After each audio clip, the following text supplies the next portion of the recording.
ये कहानी है गौतम बुद्ध और एक दुखी भिखारी के बीच की, जिससे जीवन का बहुत अच्छा ज्ञान मिलता है। एक बार महात्मा बुद्ध एक गांव में अपने शिष्यों सहित घने पेड़ की छांव के नीचे बैठ थे। आसपास के गांवों से बहुत से लोग अपनी मानसिक समस्याएं लेकर महात्मा बुद्ध के पास आ रहे थे। महात्मा बुद्ध उन सब की मानसिक परेशानियों का समाधान देते। सब लोग खुशी खुशी अपनी समस्याओं का समाधान पाकर वहां से लौट रहे थे। वहीं से कुछ दूर बैठा लोगों को बुद्ध के पास जाते देख एक दुखी भिखारी अपने भाग्य को कोसता हुआ यही सोचने लगा कि अभी कुछ देर पहले तो ये लोग दुखी मन से मुंह लटकाए उन महात्मा के पास गए थे, और अब इतना खुश होकर कैसे वापस लौट रहे हैं। आखिर माजरा क्या है, जरा मैं भी जाकर देखूं कि वो महात्मा ऐसा कौन सा खजाना बांट रहा है इन लोगों को। वे इतने प्रसन्न हुए कि उनके चेहरे लाल हो गए। जब वो दुख भिखारी कुछ नजदीक गया तो उसने देखा कि ये महात्मा तो लोगों को प्रवचन देकर लोगों के दुख का निवारण कर रहे हैं। यह देखकर भिखारी के मन में भी तीव्र इच्छा हुई कि क्यों न मैं भी इन महात्मा को अपना दुख बताऊं, मुझे भी अपने दुख का समाधान अवश्य मिलेगा। बस फिर क्या था, समाधान पाने की लालसा लिए भिखारी महात्मा बुद्ध के सामने पहुंचा और हाथ जोड़कर प्रणाम करते हुए बोला, हे महात्मा बुद्ध, मैं भी लोगों की मदद करना चाहता हूं।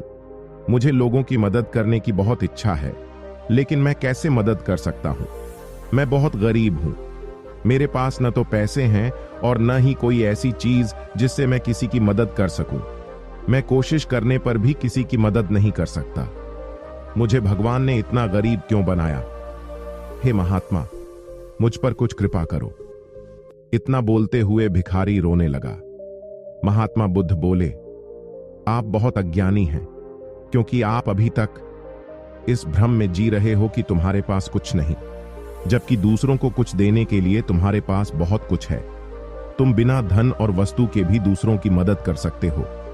तुम्हारे पास जुबान है, जिससे तुम मीठे शब्द बोलकर किसी के दुखी चेहरे पर मुस्कान ला सकते हो।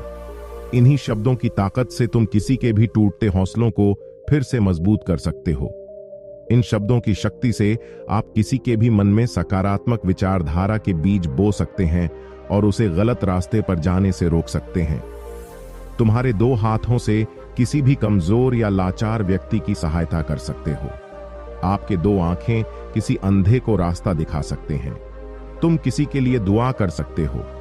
यह हो सकता है कि उनके बुरे काम फिर से हो जाएं।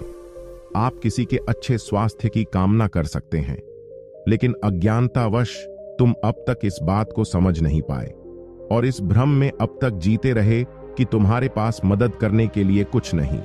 किसी की मदद करने के लिए धन और वस्तु का होना अनिवार्य नहीं है। बिना धन और वस्तु के भी हम कई प्रकार से लोगों की मदद कर सकते हैं।